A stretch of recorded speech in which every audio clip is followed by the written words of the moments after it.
Yeah, welcome to the Overseer Pamphlet. My name is Rob, and I'm the host of this one-man show. Welcome back. Happy December, I guess, even though I already put out an episode in December. I don't know what I'm saying, honestly.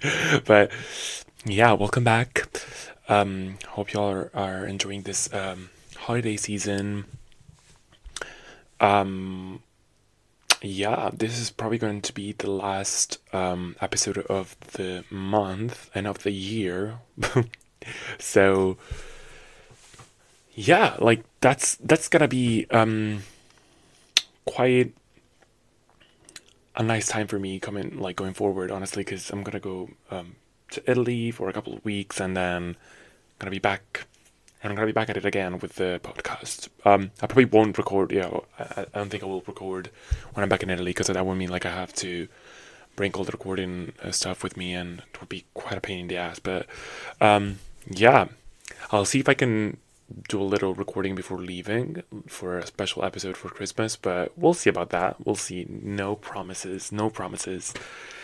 Now, let's get into what actually I'm going to talk about this week. And this week is, to be fair, like I would have to say like the holiday season usually gets quite boring, and it's like in terms of media and all that stuff, like even movies and all that shebang. So, but imagine my surprise when I found out that supposedly SZA was going to release the deluxe version of her album SOS. So technically, and even some media outlets reported it, I think she was supposed to drop the deluxe version named Lana on the 15th of December. So past Friday, right? Well, that did not happen. I don't know. I'm not really surprised because SZA is the type of person who does that all the time. Like, she drops some things and then, she says some things and then they don't necessarily follow up and all of that. So, but I was really planning to do a full review of the deluxe tracks because I was very hyped. I even watched the Apple TV interview that she did for the SOS tour, and she was talking basically also about the deluxe, and it came out on Wednesday this week. So yeah, it didn't come true. Very mad about that. But you do what you gotta do. Like, it is what it is. I hope she does release it soon though, because I really want to listen to the songs because she hyped it up so much. I'm very excited to see what she does. She says that the vibe of the deluxe tracks are going to be quite different, so very excited about that. But anyways, that leads me to what I wanted to say, which is basically that I only have 2 stories today, which is fine. Wrote quite a lot of notes on that, and I'm quite content with what I did because I think maybe a 3rd story would have been quite a lot, to be fair, to cover. It might not be as long as the other episodes, but that'll do. That'll do for this episode, So what am I going to talk about today? Today I'm going to talk about the Wonka movie, the Willy Wonka movie, the movie with Timothee Chalamet, and yeah, I'm going to get into a full review of the movie. I watched it last week just out of curiosity, honestly. Heard good reviews and went to watch it, and yeah, and also, I'm going to talk about some Scooter Braun nonsense, some quite, frankly, quite disturbing things. I think I might talk about that first, about the Scooter Braun situation, because it's quite, an annoying story, because it's quite annoying. The person is quite annoying, and the matter is quite deep. And then I'm gonna do the Wonka review later, after that, because I think the Wonka movie is actually quite lighthearted and all that. So I'd like to end this episode and this season with a bit of a positive note, So yeah, but before we get into that, of course, it's time for the songs of the week. Yes, let's start with the songs of the week. First song is Guilty Conscience by Tate McRae. So this is part of her second album, Tate McRae. If you haven't heard of her, she's one of the new pop girlies on the scene. Like, I'm quite impressed by her. I've been a fan for quite a bit now, and I am happy to report that the album that she put out, the second one, it's quite, I would say, like a good improvement in her like artistic direction. Like, she's solidifying her position. She's finally getting a bit of a push by RCA, which is notably one of the worst labels ever. They are very selective, and they don't really push their artists equally. I'm talking about Normani. I'm talking about Doechii. I think she's on the RCA. I don't know, but either way, like, I'm very happy with what she did. The album is okay. I would say, like, it's not like the best pop album I've ever heard, but there are some quite good tracks on it. Greedy, of course, is on there. You might have heard it on TikTok. It's quite famous on TikTok. She's really doing that. But yeah, she put out her second album, Think Later, on Friday. Well, basically when Pink Friday came out. So I didn't really cover it last week, but yeah. So she put out the album, had a fair share of listens, and Guilty Conscience is probably my favorite on the album as of now. Really love the song. Been replaying it. It's quite gritty, like quite good, like it very like dark pop in that sense, quite good. I think it's like the right direction. Like, it really like portrays what she's good at. She loves talking about like toxic love and all that shit, and I'm kind of a sucker for that. She is really good at it. The beat is beating, as AJ would say. The beat is beating. The lyrics are like, pop shallow lyrics, but they get you. My favorite lyric is, "I'll be wanting you back till the cops start calling." Yeah, period. Like, that's crazy bitch behavior, and we love that. So yeah, the song, go listen to it. It's quite good. Made it a cut on my also my winter seasonal playlist on Spotify. Yeah, go get it. Second song is "Purr" by Slater. Slater is my, I guess, guilty pleasure when it comes to like hyperpop. She's so good. She is truly the daughter of Britney Spears. I've enjoyed a lot of her stuff previously, and this is from her is it a third EP or album? Like a third album, I think it is, called Starfucker. Beep it. Star bleep. But yeah, she's really good in terms of like reviving that like dirty hit, I would say, like a very like dirty sound. I just want to call it, like, I don't know, that's the vibe I get when I hear her songs. She's like so good.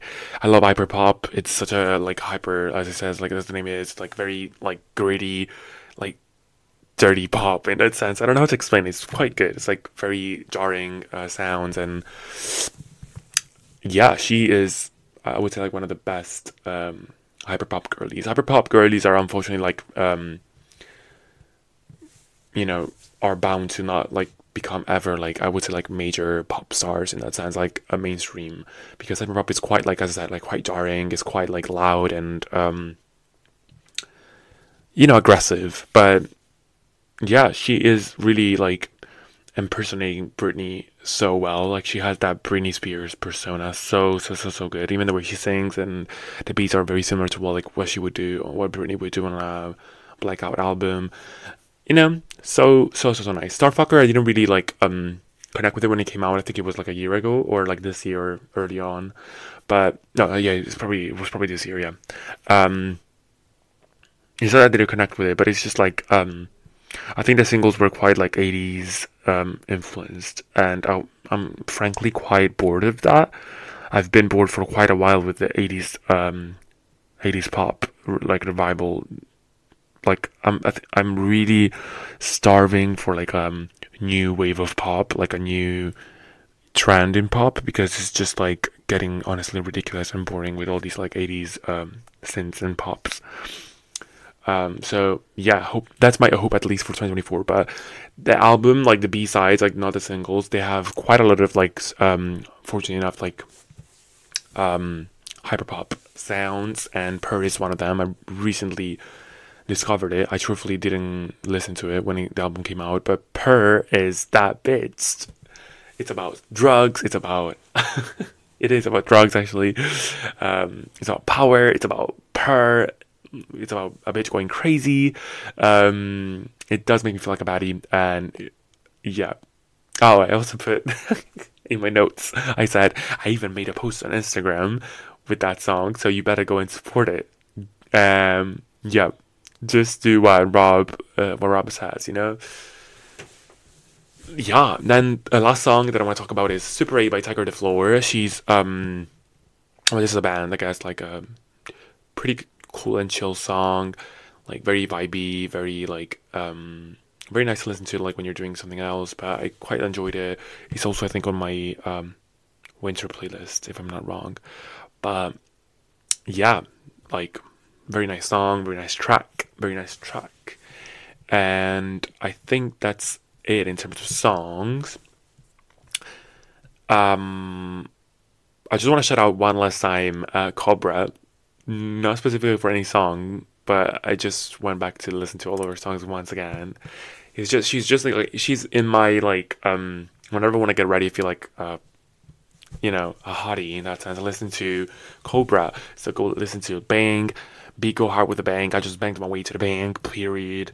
Or go listen to Good Puss, go listen to Suck, go listen to Brand New Bitch. Like, there's so much good stuff from Cobra, so just shout out to her. Just, you know, if you want to feel like a bad bitch, go listen to Cobra and Slater, period. Yes. Now, let's get into the mess. Scooter Braun nonsense. How did I get to Scooter Braun, you may ask? And that is quite interesting. Like, it's something that happened actually this week, so it's quite current, but it's also like a narrative that has been like not a narrative, like a behavior, I guess you could like a pattern you could see, I guess, for quite a while now. I would say I would venture to say actually ever since Scooter Braun came into prominence in that sense, but recently, and by recently I mean since 2019, he's been quite at the forefront of a lot of music media and news and all that. But yeah, what prompted me to talk about this was one of my favorite YouTubers actually was copyright claimed by Scooter Braun Project LLC, and we'll get into that, what happened there. But I think I'm not gonna give this man, because I sort of like dislike the man quite a lot, but I don't want to give him much coverage in terms of like his personal life and how he came to fame and all that. But I'll give him a bit of like a context situation here, like give you references to who this guy is, why is he so important, why am I talking about him, why am I giving him the time of day on this holy Saturday.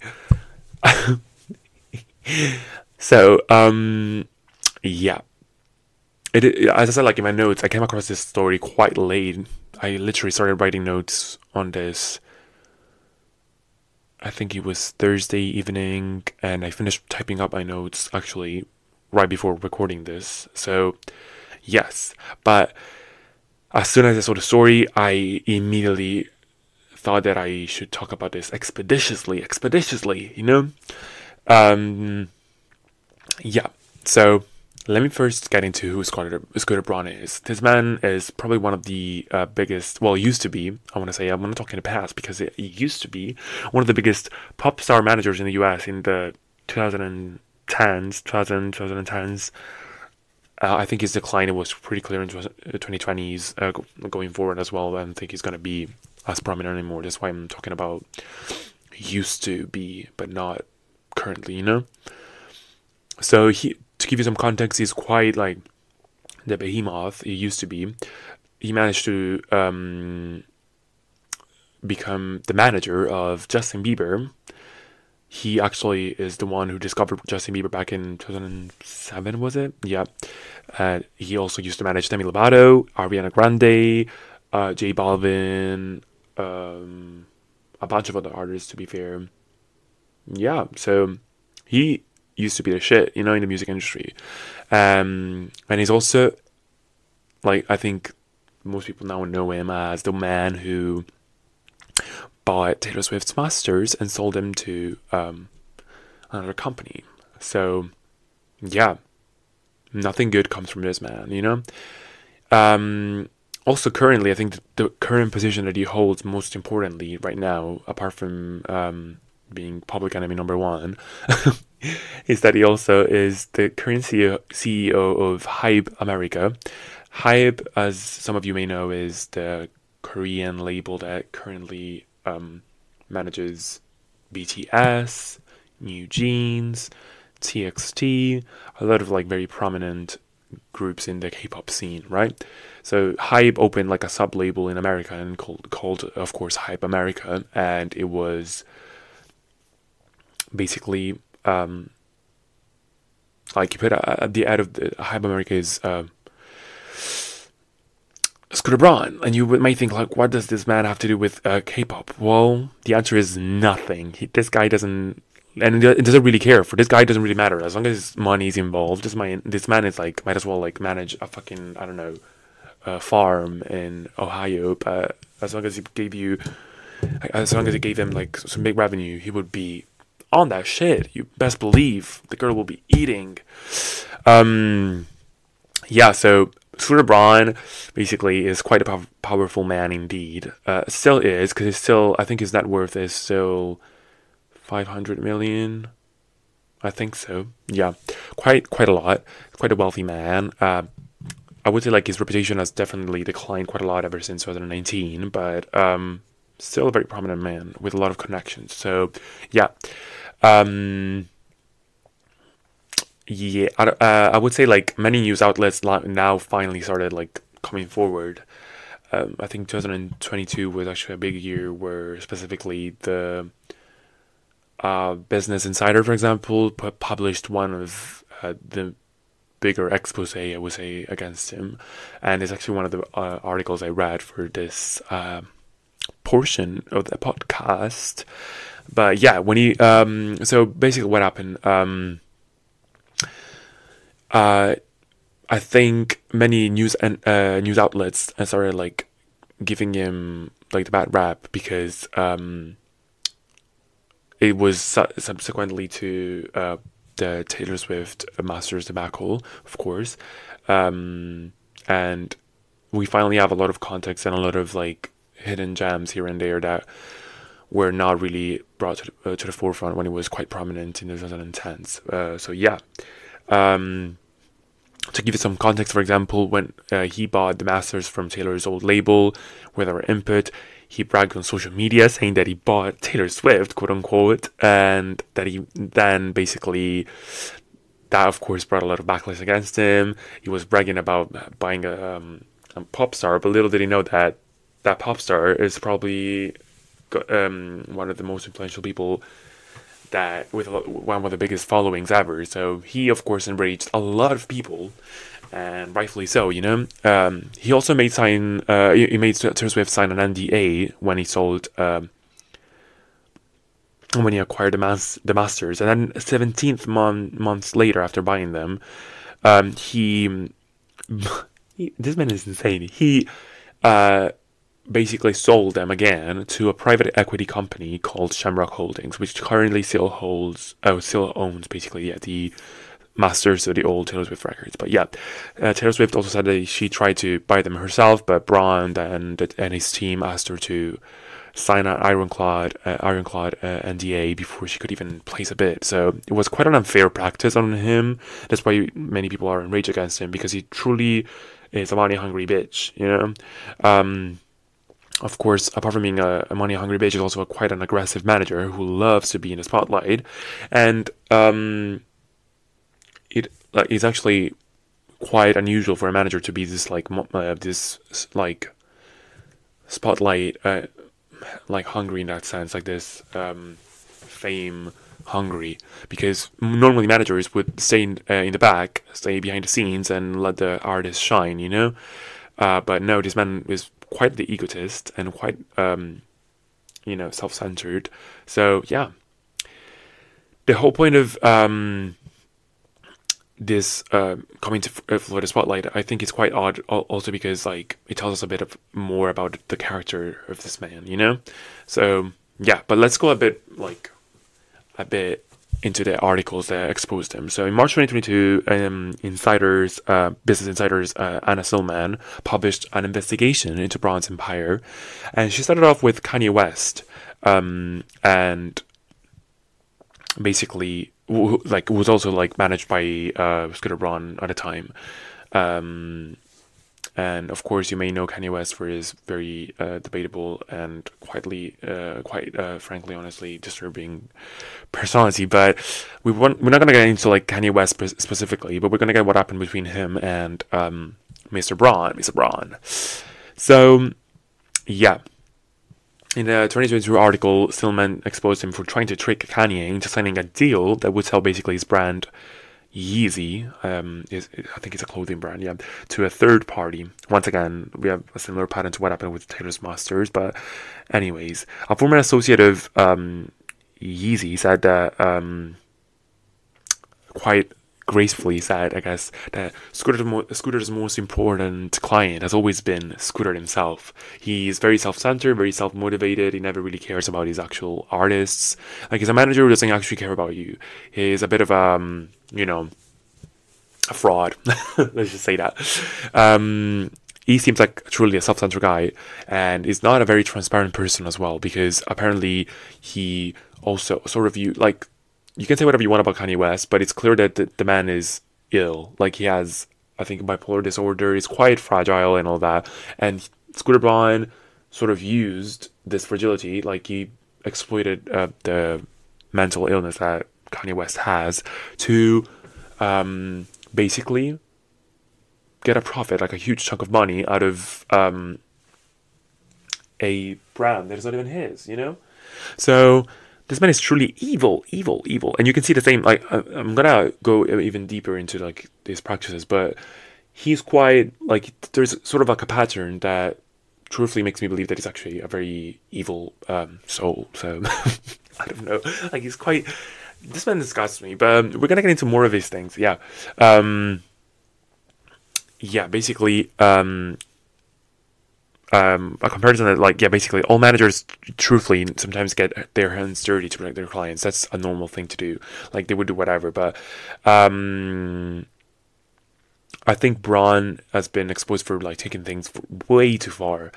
For example, when he discovered Justin Bieber, and when Justin Bieber started having, like, loads of scandals, Braun basically started blaming, like, manipulating the news and buying off outlets to basically curb, I guess, like this the perspective on the whole, like, for example, weed debacle of Justin Bieber. He started blaming this rapper called Lil Twist, a close friend of Justin Bieber, and it's become like quite this. He became during the 2010s the scapegoat for anything that Justin Bieber did, basically. So if you were around the time, I think around that time, I think you would remember quite a lot about, for example, Justin Bieber being stopped for peeing in public, or buying weed, or saying the N-word, or whatever it is. And somehow the news always managed to bring in this rapper Lil Twist as a bad influence over the guy. So, and mind you, Lil Twist is a black guy, so there's some, like, also racist, in my opinion, some racist play there. You know what I mean? This Scooter Braun is actually, of course, blaming a black guy for the evil deeds of Justin Bieber. I don't know, like, the very debatable things that he did. I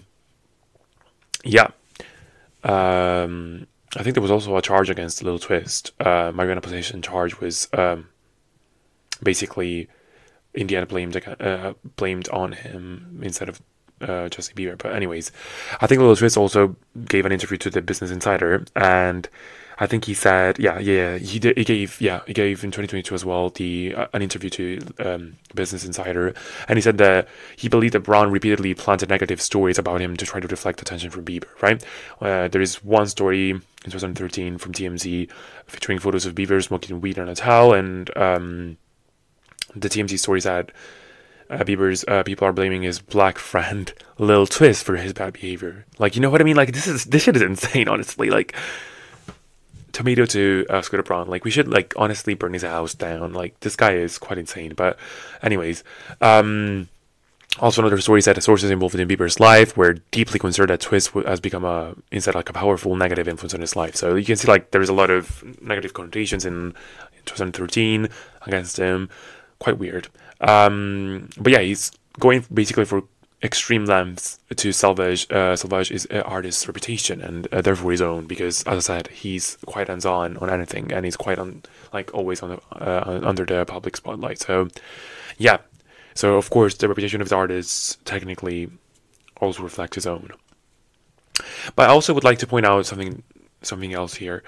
Yes, it is true that he goes to great lengths to protect, for example, Bieber, but I would say that he protects only like very select few that he deems more like cash cows in that sense. Like the people that he knows are gonna give him some revenue, he's gonna protect at all costs. But the people he basically thinks very little of, by people I mean his artists, he actually doesn't really care about like letting them go or like dropping them after quite a bit after being in their management. Like, it's quite weird, honestly.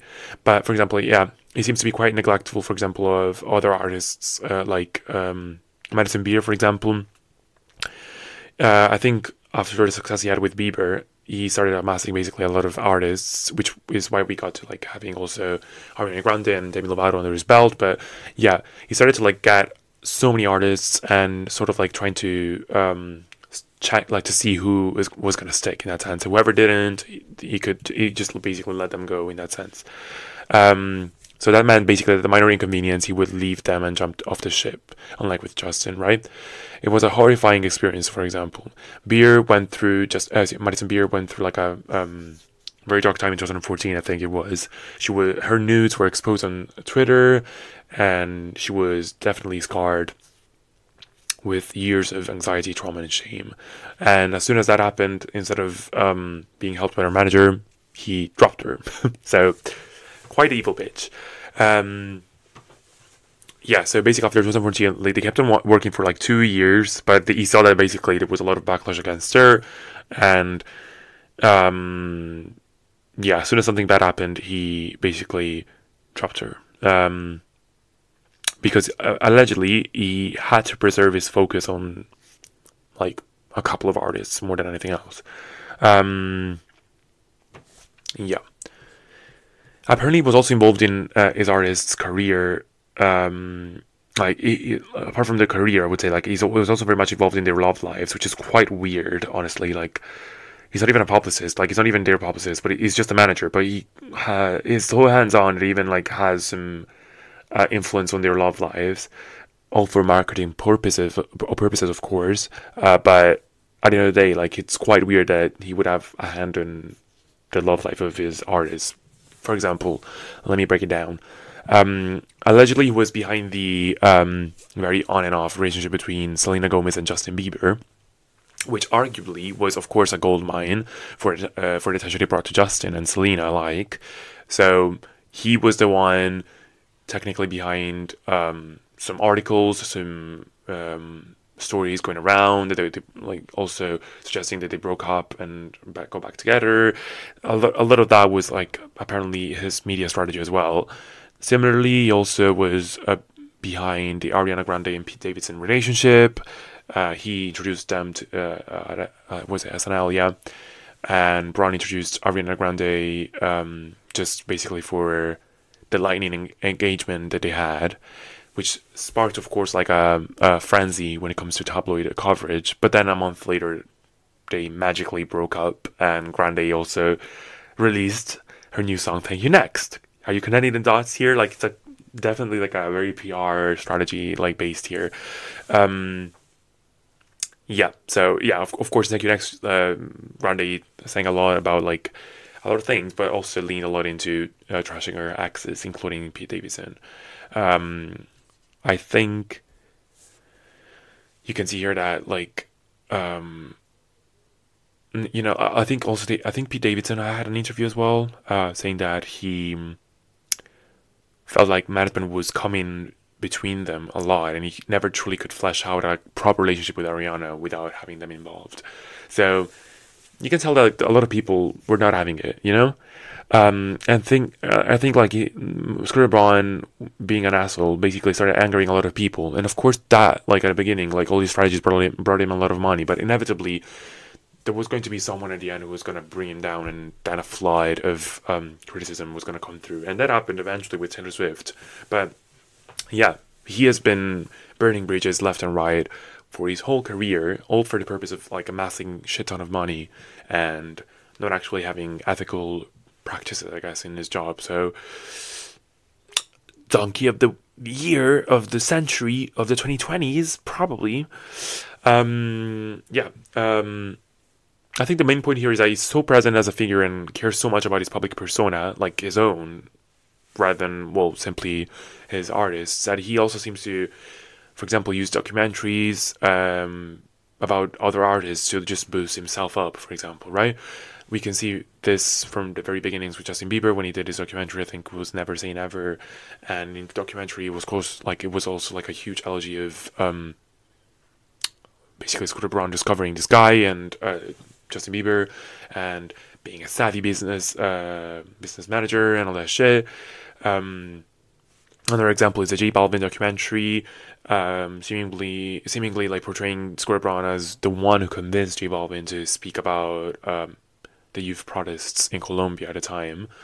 Or another one could be the Demi Lovato's documentary after her overdose in, what was it, 2020? 2020? Was it? I think it was that. I don't know. But the documentary was put on YouTube, and I remember watching it and thinking, holy shit. Like, it was, of course, about her life and about her overdose and all that, but there was also, like, a lot of talk about the management, and then seemingly she was saved by Scooter Braun, and the source of, like, her well-being was her management and all that shit. I was like, what does that have to do with anything? Like, management comes next. First, try to, like, you know, it should be about her, you know what I mean? Like about her journey, recovering and finding her own 2 feet without her management being involved in that sense. I get it that it was a change of pace when she changed management, but I don't know. I find it quite weird. Like to glorify him in that sense for saving her from addiction is quite weird in my opinion. Yeah, so interesting. But yeah, so for example, in 2017, he started becoming more and more interested in investing outside of the music industry. So, of course, he managed to get a lot of money out of management, but he eventually wanted to, like, it was never enough for him in that sense. He started investing in, basically, in investment banking, investment companies, and basically, he, like, redirected a lot of his funds to this new company that he has called Ithaca Holdings. And oddly enough, there's a lot of question marks about this company, about this investment company. Its inner workings are quite the mystery to this day, and Scooter Braun doesn't shy away from saying it. Like, he says that one day he will eventually talk about his strategies and like how the company works, but as of now, it's a big mystery. So, a lot of shady things, you know? But yeah. I think the Business Insider article also says that the name of the company is quite like interesting because it's like I think it's the city from old Greek mythology. It was a mythical homeland for the Odyssey, right? And Scooter Braun also has like a studio called Mythos, which is quite weird. Yeah, so he also like I don't know. It's quite weird. Like this obsession with the Greek mythology, just to like, I guess, echo some sort of sense of like ancient power, or like, prestige and all that stuff. It's quite interesting. There's also like unpacked there as well, but yeah. Basically in 2012 the company was founded, but it was 2017 when he started like amassing a lot of money and like investing like in the growth of this investment company. I think it grew to incorporate also Scooter Braun projects in 2012. Then they also bought off the venture capital firm TQ Ventures, and then the publishing company Atlas, and also including then eventually Taylor Swift's former label Big Red Machine in 2019. So, it was like a money-hungry man in charge of an investment company that was out and about to like basically monopolize a lot of the entertainment scene. But yeah, as I said, the guy has been hyperfixated with on his public image in a way, and during the reporting of this story, the insider experienced firsthand the lengths to which Braun would go to preserve the public his public face. Right, Braun declined to speak on the record. He didn't. I actually even tried to. I think stop these articles from coming out. But they eventually did, which is good. So we know a lot of, thankfully we know a lot about it because of them. But yeah, there's also a lot of like threatening letters that were received from Braun against Business Insider. Yeah, and Braun's attorney, is actually quite famous in Hollywood now. His name is Singer. He's quite famed for like basically is very harsh approach against journalists. I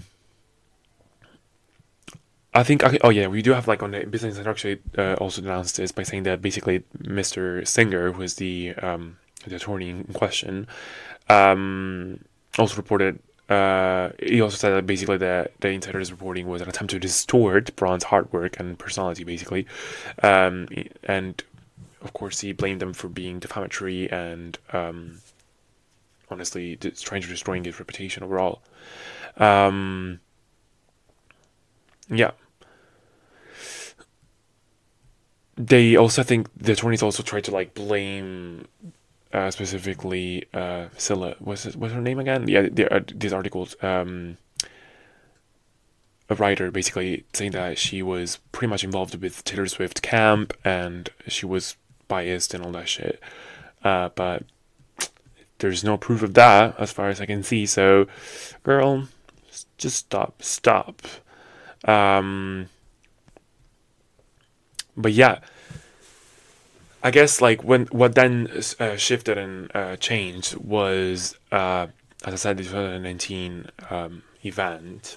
Taylor Swift is, of course, one of the bigger clients that he failed to basically put under his belt, but he was sort of like, in my opinion, obsessed with having her under his own management or something of the sort, that he tried to is like out his best to get basically some sort of control over her, which was why he purchased the masters in the end, right?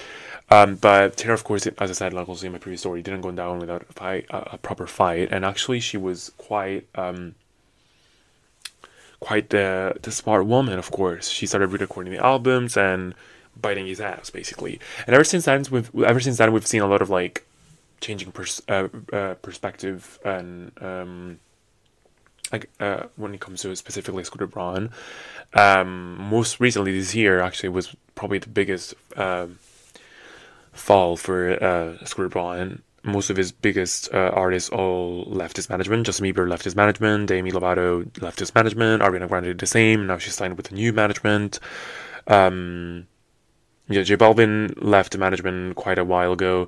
So you could see that once the public perception changed, everyone else was trying to like run for their lives away from this man, because no one goes against Taylor Swift and comes out unscratched. You know what I mean? Like, it took a lot of years and a big pop star to bring him down, or to at least expose a lot of his bully-like behavior in that sense, to finally let people be more comfortable with sharing their stories and truly, unmasking the predatory practices that this guy has, But this does not end here, because of course once this public perspective changed, he of course started scrambling in a way, because he lost his major like cash cows. So but more importantly, as I said, he's being so hyperfixated, as I said, on his public persona. He was not having it that Taylor was basically portraying him in a bad light, and unfortunately, it could not control like the news outlets anymore. It was not able to do that, because you cannot even stop a celebrity from talking about it. You know what I mean? Once it's someone that has such a big stature as Taylor Swift, you cannot even manage to blackball her from the media, and from the industry in general. So then instead he started to go for go against the fans, to try and silence the fans instead, because that's the main motor, I guess, behind all the bad press that he's receiving now. Like, apart from the news outlets, there's a lot of general chatter against him, you know what I mean? And this was brought, of course, first and foremost by the Swifties. So for context, for example, the video that I watched this week that prompted me to do this was a video made by one of my favorite YouTubers that also actually inspired me to do this whole podcast. But yeah, his name is Zachary. His YouTube channel is called Swiftologist, and he has he basically covers a lot of pop culture, but more specifically Taylor Swift, of course. And he has a very critical approach to Taylor Swift, which is quite good. So this is just also to say that basically he is, of course, a big fan, but he's also not shying away from talking critically about Taylor Swift. Sometimes calling her out when it's due. For example, her becoming a billionaire, he called her out on that. It was an amazing video, in my opinion. Go watch that. So you can hardly call the guy biased in that sense, in my opinion. Like, of course, he's a fan, so he will choose a side eventually in that sense. But there is some bias there, but he's quite the critical thinker in that sense. So that surprised me a lot when all this happened, because at first I was actually scratching my head about how was it possible that Scooter Braun could basically silence him and take down one of his videos for copyright claims, because technically yes, YouTube is quite the hellish place when it comes to copyright, but Zachary rarely reacts to music or as any any copyrighted item in his videos. So he mostly does essays, basically video essays, which is what honestly made me scratch my head. I was like, how did Scooter Braun manage to do that, But then and also, yeah, this video is quite it was from this year, but it wasn't very recent. It was quite old, to be fair, of a video. So Scooter Braun really had to go and find it, you know what I mean? But yeah, basically what happened was, apparently the video was taken down because of the thumbnail and some photos used in the video. It had one photo of Scooter Braun in the thumbnail, allegedly owned by Scooter Braun Project LLC, and mind you, the thumbnail was actually edited and transformed into something different by Zachary. So technically, I would say that there's some some muddy, I guess some gray areas there. He definitely did not reuse the same exact image. He edited it, changed a lot of things there and then. So there's quite a lot of he made it his own, basically. So there could be an argument for him in terms of even not breaching the copyright, right? But either way, YouTube is so easy to crack in that sense and use it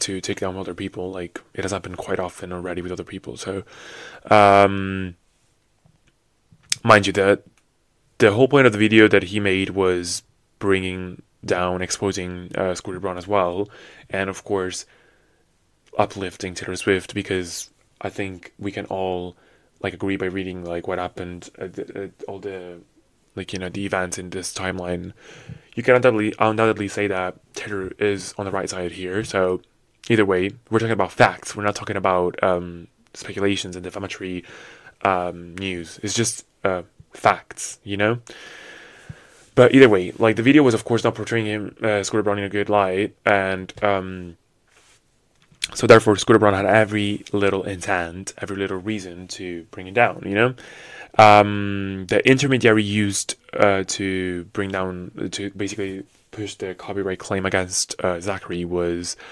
a non-traceable email address, not linked to any real like law firm whatsoever, so that basically Zachary cannot actually, dispute the claim. So quite an interesting and manipulative strategy there from Scooter Braun, but yeah. But Zachary also published basically a TikTok denouncing this, and then also I think recently he put out a video, I think yesterday or 2 days ago, where he went over how he was silenced and all that stuff, how the video was taken down. He got into like the nitty gritty of it all. Go watch it if you're interested. But this is not the first time it actually happens. There's also another YouTuber this year was copyright struck by Mr. Braun, and it's same exact story here. Like actually this guy, I think he has a bigger channel as well. He's close to 1 million in terms of subscribers on YouTube, but he made a similar video, similar content, similar copyright claim as well. This was back in May, and the YouTuber in question is called Sloan. The guy used a bunch of pics and clips taken by paparazzi, but I think they were allegedly now owned by Scooter Braun Project LLC again. So the same thing went down. The video was taken down, and we got to the same end. So yeah, quite weird. But yeah, overall, I think the general thread here is sort of like a congruent. It's like very like much in line with his general conduct, with Scooter Braun's general conduct, even with news outlets and the public in general, I would say. Since he wants to control his public perception so much and curb the narrative, specifically the sole narrative that has managed to significantly impact his reputation, which is again the clash against Taylor Swift. Now he, since he knows that he cannot silence Taylor anymore, he tries to instead go against, as I said, the fans by cutting down popular videos that portray him in a bad light. This is wild behavior, big bully behavior for real. But all I have to say is that to be fair, like this is truly pathetic. Strategy, because it's very inefficient. At the end of the day, like these creators will take advantage, rightfully so, of the situation as even further proof of how shitty of a person he is. So there is no saving him even by doing this. You know what I mean? There's no point in trying to salvage what you can, because it's all like even more like going against your own benefit, all of his major clients are now gone. All of the press is against him. The tides turned quite quickly after someone with a bigger stature managed to knock him down, And trust me, no one can beat Blondie in PR. No one can do that. No one. She is so well media trained and has an incredible publicist, an incredible legal team, an incredible PR team, which is her family. Shout out to Andrea. Period. And once the sides are reversed, everyone now feels safer, as I said, and more justified to bring their bad experiences with Scooter forward, Ultimately, his true nature came out, and that is the character of a manipulative, money-hungry bully. These are high school bullies. High school bullies. Well, these are schools. Anyways. Fuck Scooter Braun. Fuck him. I hope I don't get killed by Scooter Braun, by his team or whatever it is. But if that happens to me, please glorify me and make a Netflix documentary about me.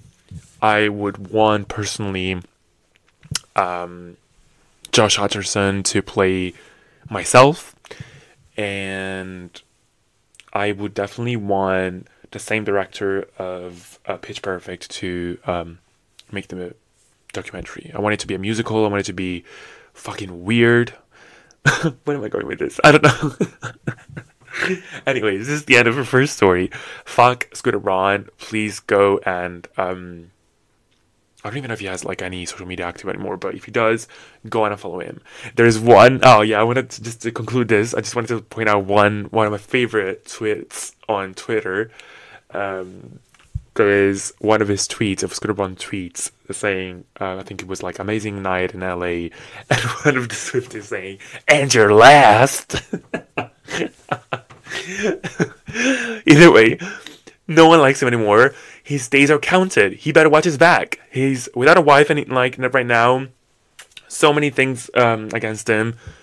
It's over for him. It's truly over. Anyways, let's get into the next story, the Willy Wonka movie. Hopefully, I can turn the tides around and talk a bit about something more lighthearted. You know. See you in the next one. Bye.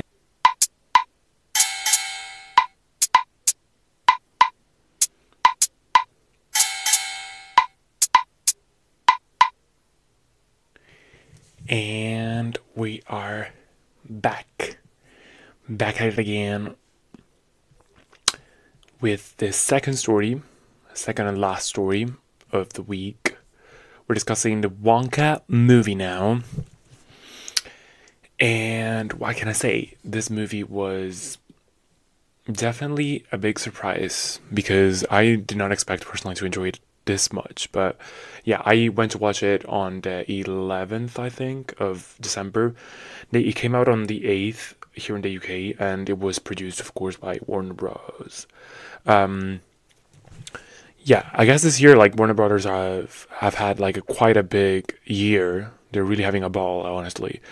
The Barbie movie turned out to be a great success, a huge hit at the box office and with the general public. And I suspect this movie is going to do well. Not, of course, as well as Barbie. Definitely not that huge, like, global success. But I think it's going to be quite good. Partially because the... well, I would say not that good because... not as good. Partially because the advertising, I think, was not there at all, actually, for the movie, for Wonka. I think, actually, the trailers were actually quite misleading as well. Like, the trailers did not sell the movie quite well, in my opinion. But also because the scope of the movie is quite different. Like, it's not the same as Barbie. Barbie is supposed to, like, is built to be a how to say, a blockbuster. You know, it's kind of like blockbustery in that sense, right? But the Wonka movie is definitely not that type of movie, you know? However, despite not having anything to do with Christmas per se, I guess, or the holiday season, as a matter of fact, this movie is probably the closest thing we might have to a modern holiday classic, in my opinion. Like, it's quite well fitting for Christmas, oddly enough. Sure, there is a lot of snow. There's a lot of, like, you know, talk about family, and there's also a lot like, there's plenty of sweets and like candies and happy times and all that stuff, but it's not about Christmas at all. So, but even then, like, it's very Christmassy coded in that sense, right? It is actually a movie about a good old-fashioned Hollywood trope, in my opinion. Like, it's the classic following your dreams. You know, you've seen this this type of like content, like this type of story, time and time again in Hollywood. They really love that, especially in, you know, Disney Channel. To be fair, now, as I said, this movie might have been undercut a bit by the advertising, but the few trailers and ads we received made it seem like a silly and comedic movie, to be fair. Like, to be quite frank, I was not planning to see the movie at all, precisely because of the trailers, because they failed to actually sell the movie, which is actually what you would want from a trailer, you know? Like, that's your first taste of the movie to the public, to invite the people in. But I think the trailer, yeah, quite literally failed in that department. Yeah, but what you may ask, what changed my mind? What made me go to actually watch the movie? Well, I'm actually an avid consumer of a certain content creator, which is Grace Randolph, the content creator by Beyond the Trailer on YouTube, a YouTube channel that covers a lot of movie news and reviews. So yeah, the infamous Jessica Chastain hater and fingerless lover aficionado Grace Randolph, she did it again, man. She did it again. She really gave a great review to the movie. Like, I watched a spoiler-free review, which is what honestly like is really helpful in that sense, because like it really gives you like a good synopsis of the movie, but it doesn't spoil that much, and it really points out what's good and what's not good about the movie, and why you should see it, why you should not probably see it. Like, she really gave me everything, you know. So yeah, she basically did the work for Warner Brothers, honestly. So I'm quite happy that I watched that review when I was able to, and that honestly was the sole reason why I went to watch it, honestly. So yeah, I decided to go and trust Grace despite the little interest I had in the movie, and I went to a theater on Tuesday evening, sat my ass down, and let the magic work. You know, let the movie magic work. I even sat through the ads. To be quite frank, I like to show the level of commitment that I had. I sat through the ads at the beginning, and I'm surprisingly glad that I did, because I finally saw the trailer for the new Studio Ghibli movie, the Boy and the Heron, I think it's called. Yeah, it looked so fucking good. Oh, I need to watch it so bad. I think that's gonna be well, I'm not gonna watch it in theaters, I think, because there's just like very few showings, and most of the times I don't work, and I'm not gonna be here now for two weeks, so I'm probably gonna try and catch up when it comes to streaming, hopefully soon. But the trailer looked so good, and when I do watch it, I hope I can do a review if I really like it, of course, and if I really think it's worth it. But that trailer was incredible. Like, the animation is just kudos to Studio Ghibli. But this is about Wonka, so let's get back to Wonka, actually, because it's about Willy Wonka, you know, the one and only Timothee Chalamet. Some may call him Choice Man, but the straight twink of the town. But yeah, Timothee Chalamet. The only knowledge I have about Wonka, to be fair, the Wonka lore of it all, if there is any, is that movie with Johnny Depp, of course. What is it? Charlie and the Chocolate Factory. Yeah, that movie is quite monumental in my opinion. Like, it's very, very good. It's one of my childhood movies, in my opinion, like my favorite ones. Like, it's a tall order to like keep this legacy going, you know? Like, Johnny Depp was serving fuck ass Bob of the Century, honestly. Like, that Bob was incredible, stiff as a fucking board, but it was a fuck ass Bob of the Century. I'd like to give the award of fuck ass Bob of the Century to that Bob specifically. And also, I cannot move on without talking about Violet, that girl in the original movie with the Juice Couture tracksuit, the baby blue. Cunt. She's cunt. She's a baby. She's a child, but she's cunt. Everyone hated her for whatever fucking reason, but she was also rocking a bob, and I simply had to support her. Like, too bad, like, she became a giant, like, floating ball in the movie and died, but Violet, you shall not be forgotten. Like, I will be your last standing supporter. If she has 0 followers, it's because I'm dead. If she has 1, it means that I'm the only one left, you know? You know the gist. But yeah, let's get back on track. By watching the spoiler-free review, as I said, I was actually able to also manage my expectations, to be fair. Like, I was not expecting the movie to be anything like the original one, even though before watching the spoiler-free review, I was actually like, my mind was going there, to be fair. Like, I cannot lie, I was like, is this going to be like another Charlie and the Chocolate Factory movie? What is up with that, you know? Yeah, so I was, before watching the review, was already building my like comparisons and all that, but Grace, I have to say, Grace saved me there, you know? No comparison needed, because the movies are not that much related, I would say. I mean, yes, they are still about the same character, but this movie is a full-on musical. Wonka is a musical, and it covers mostly the origin story of Willy Wonka. It's a completely different story than, like, it's before Wonka builds his empire and like his factory and all that.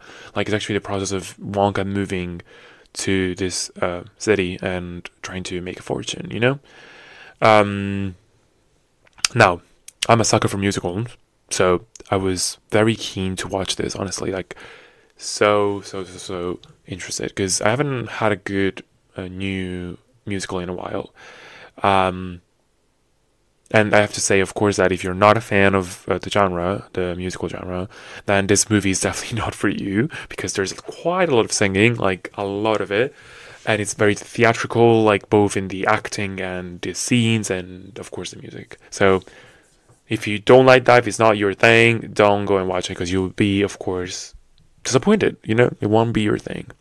But if you are instead like me, interested in watching a nice movie, a nice musical that puts you in the Christmas mood, then I urge you to go and watch it. You're literally losing nothing here. Like it's a very enjoyable movie, a very nice like setting up the holidays for you kind of movie. Very lighthearted, a lot of wonderfully executed scenes and costumes. The movie basically follows the journey of the young Wonka, as I said, following his dream of opening the chocolate factory, and also to honor the memory of his deceased mom. Aww, that's so sweet. And also mommy issues much, He gets to this town where 3 of the most famous chocolate businesses are located. He has no money and one hat full of dreams as he sings along. Like he has a song where he actually says that. So, yeah. Soon he's confronted by a very harsh reality here because everyone here is actually out to get him, especially the 3 chocolate business men who see him as competition because he's actually really good. He's a great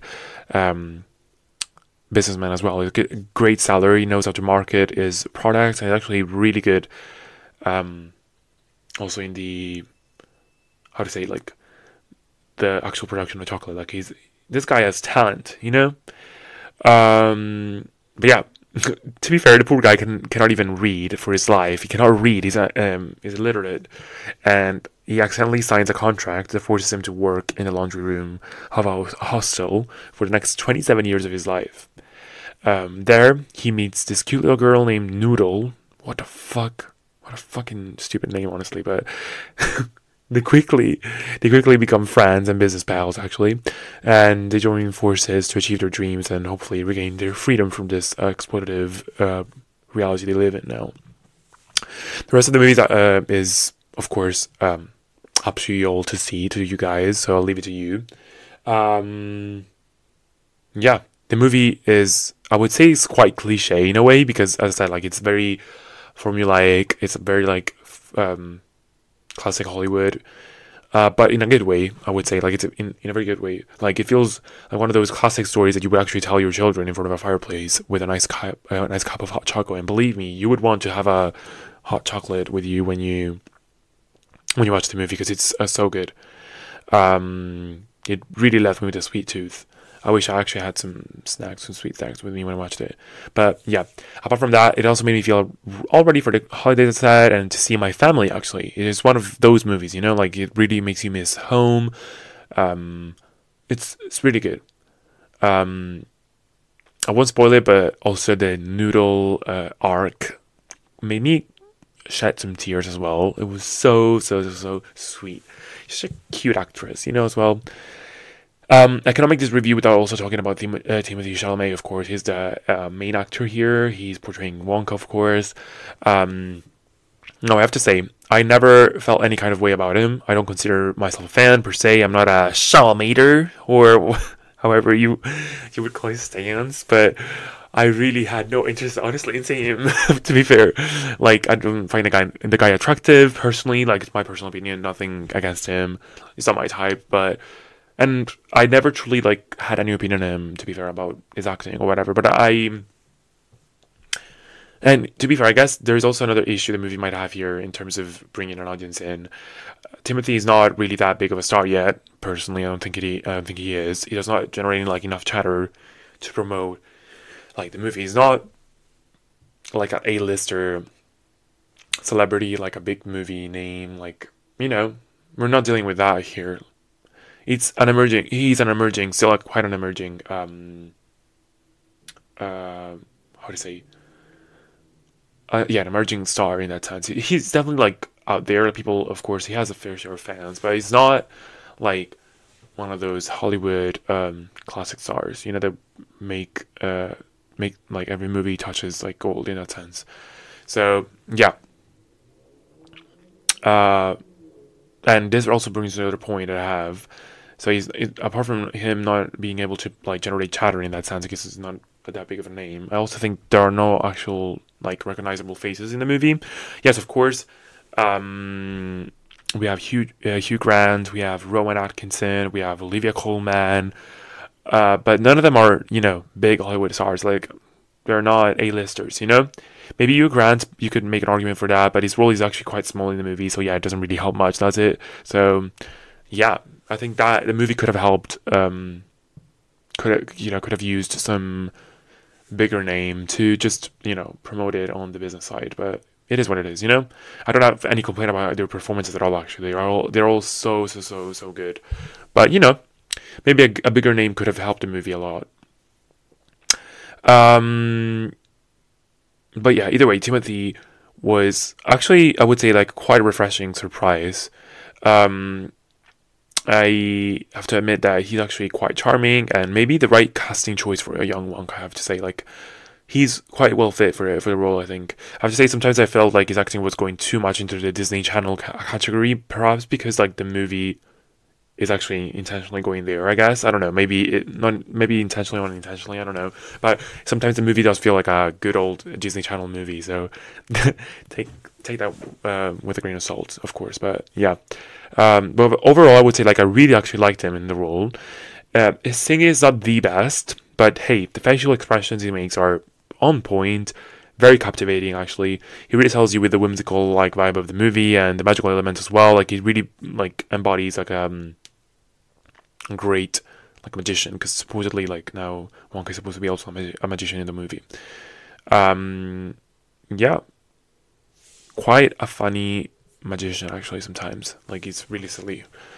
But yeah, apart from him, I like Noodle. I like Noodle, very cute kid who has also lost all hope and doesn't believe in dreams. That's why like it also seems a bit like a Christmassy movie, because it's like one of those type of you could compare it like to some movies like The Grinch, for example, where like these people are like hopeless and like the Grinch is hopeless and doesn't want to believe in Christmas and all that, but then he changes his mind. It's like sort of that kind of feeling. But yeah. I really empathize with her. Honestly, she eats. She does. Well, she's a starved child, like a poor child, so she definitely would love to eat. But that was so mean. What the fuck? Why did I say that? But yeah, she's a child actor. Go easy on her performance, and have crazy expectations. She's a child actor, but she's good. She's good in what she does. She's good for the role. The choreographies and the musical scenes are all very well executed as well. And that's, I think, where the movie becomes very theater adjacent, I guess. Like it's like even the acting itself, but also more so like the performances are quite like theater centric in that sense, in a good way, of course. I have to say none of the songs actually stick with you. To be fair, they're not really that memorable, but I think what really sticks with you is the general vibe that the movie and the songs and everything else managed to create as a whole. The message sent across, like the vibe sent across, I guess, it's like a magical world. It leaves you with a sense of wonder, and I guess that's all you could ask for from a movie of this kind. To be fair, like it's quite well, as I said, like it's quite a good fit for the holiday season. Honestly, I feel like at times it reminded me a lot of the Polar Express, personally, like in terms of that like magical sense of watching it. Like even the chocolate, to be fair, like that sweet tooth that I had when watching the movie, it was the same thing that happened to me when I watched the Polar Express, the scene when they get the hot chocolate there. It's just like that. It's quite, I don't know, I felt the same way in that sense, which is quite nice. So that's why like I'm probably wondering if I will rewatch it again like next holiday season. But yeah. And I will also agree with Grace. She said that the movie's sort of like a male version of Mary Poppins, because it actually is, because Mary Poppins and the young Wonka have a lot in common. They're both like sort of silly. They're quite like magical, like sort of like magician adjacent. They're there to like turn the things around and like entertain the kids and save the kids and all that stuff. And they both have like, Mary Poppins has that like bag that is bottomless, and then he has the hat that is technically also bottomless here. Like he pulls things out of his hat all the time. So yeah, very cute, very magical. That's about you can expect overall from the movie. Yeah, and really, it did take me back to the Charlie and the Chocolate Factory sometimes. Well, I would say, now that I think about it, especially when Wonka, I guess, makes people try his weird chocolate creation. That's when it gets very close to the Charlie and the Chocolate Factory. Like the side effects, like the dangerous side effects as well, like all that. It's very reminiscent of the other movie in that sense. I am not sure if the movie though will do so well in theaters, like overall. That is to say, like as I said, like part of it is because of the marketing is not that good for the movie. But I've been seeing there's a lot of chatter about it. Like there's a lot of people now that I do start to see like word of mouth is going around, which is good. I think it was expected to open with a $35 million dollar domestic debut in the US box office, but I think some articles are now saying that through the word of mouth it might shoot up to like 40 or something. I think that we'll know tomorrow, I think Sunday. But anyways, I'm recording now, so we won't know until basically the end of this week, the beginning of next week, basically. Yeah. So we'll see. Hopefully, it does better than expected, because I think a 35 could be quite, honestly, damaging for the brand. But a 40 is already more encouraging, maybe, you know. And I really want to see what it does internationally as well. Like, I'm very curious to see if people resonate with it. But yeah. So yeah, here's hoping that movie does well. I expect the actual movie though will do better, I guess, on digital and on streaming eventually when it does come out on streaming. I think it will. I don't know how about like repeat viewing in that sense, but if it does come out at a decent time in terms of like holidays, like if it comes out, I don't know, Christmas week or the week of New Year's, it might actually do quite well on streaming, to be fair. That really depends on when they release it, to be fair. But yeah, overall I would say that I actually really enjoyed the movie. I think it's a very cute holiday experience. Definitely not a mind-blowing movie in that sense, not by any stretch of imagination, but definitely an accurate like movie for its scope and the season is like released in. So as a vote, I would give it like a 7 out of 10, I would say. Like a good movie.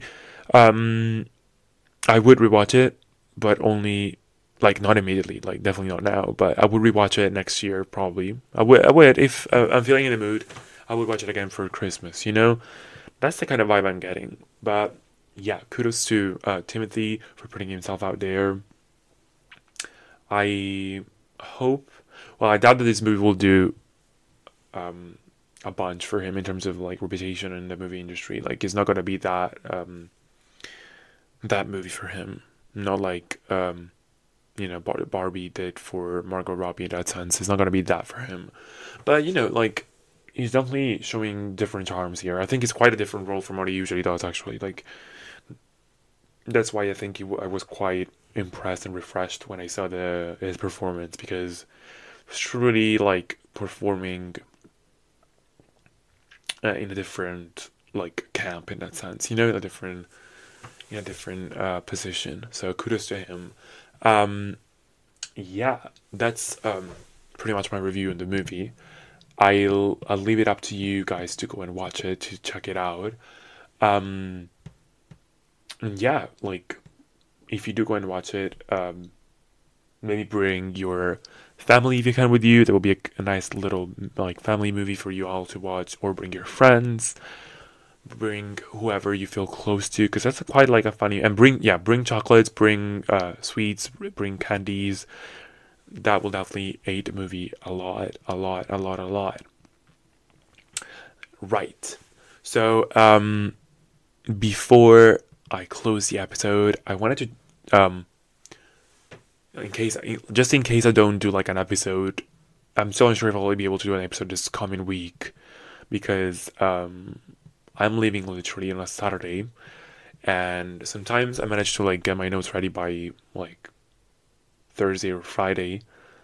But this time around, for example, I got my notes ready for the whole thing literally Saturday night. So it really depends on how it goes. If I don't get an episode out for the next Monday, then I wish you all a great Christmas, a great holiday season. Hope you all are enjoying your time away. If you're seeing your family, I hope you enjoy seeing your family, seeing your relatives, and also have a great New Year's Eve, and yeah, big celebrations to y'all. New Year's, we're gonna have some exciting things to do. The podcast is definitely gonna keep going. I'm enjoying the process, honestly. Third episode in a row, and I am very happy with what I'm doing. So yeah, definitely expect more episodes with the new year. Stay tuned in that sense. I am considering bringing some of my besties sometimes in some of the episodes when I can. My best friend, she might join me in one of the new episodes in the new year. We are planning to dish on some Christmas eggs, like some holiday eggs. We might do like a recurring thing where we, after every like big holiday or whatever it is, we just bring back some new eggs that we have about people, and we're gonna go down. We're gonna go down. I'm just gonna tell you, like, when I'm with her, we're gonna be unhinged. So you better stay tuned for that. And yeah, like, that's pretty much it. So yeah, if I don't see you, happy Christmas. Love y'all. Enjoy your start of 2024. I'm scared. I hope 2024 goes out with starts off with a bang. Great things hopefully coming for everyone. And yeah, like, stay cool, stay hot, stay fresh, stay fucking slaying, and remember to stay skinny as well. You don't want to be putting on weight on the holidays, or you're gonna start moaning throughout the entire new year. So yeah, toodles, bye.